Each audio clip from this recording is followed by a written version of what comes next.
You have to let them leave. And what most people don't do is they don't do a 30-day no contact. And the reason why a 30-day no contact protocol is critical is because when somebody leaves you, they don't just physically leave you. All of the patterns that you learned when you were with them that are now encoded in your brain and your nervous system are still in your brain and your nervous system. And so the process of breaking up is really about unlearning what life was like with them. And that is a physical, a physiological, and a neurological withdrawal. Wow.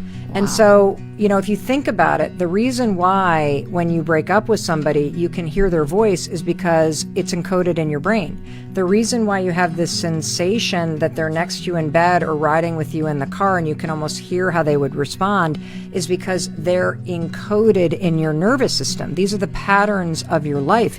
It's the same thing as grief. And the problem is that too many of you are following this person, or you're rewatching the videos, or you're listening to the voice memos, and every time you do that, you actually trigger the pattern in your nervous system. And so for somebody that has not been able to get over somebody else, you have never done this 30-day withdrawal, where it's literally a cleanse. You have to remove physical objects, you have to take them, like when Sawyer and her boyfriend broke up, we took him right off the family photo digital thing because I didn't want it triggering her. I would recommend you move your bed or you get a different blanket. You give your bedroom a little makeover because you spent a lot of time there. You don't need to go psycho. You don't need to burn shit or go to the dump and, break shit. Don't do that. Me. Why? Well, that gives somebody else power, right? And instead, put it in a box and get it out of sight because any reminder keeps the pattern active, which will prevent you from moving on. It's a physical withdrawal. Yeah. And we don't talk about it like that. You think that the fact that you're still thinking about them 29 days later means that you're meant for each other. That's not what it means. Right. It means that your nervous system and your brain are trying to unlearn what life is like with this person. Get over yourself.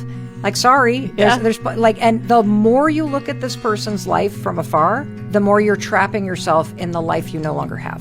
And this is harsh, but it's true. And if you ever even sneakily want to get back with this person, you have to break it off for 30 days so you find your power again. Yeah. And then you can see with clear eyes. And I'm not saying it's easy. No. It's not.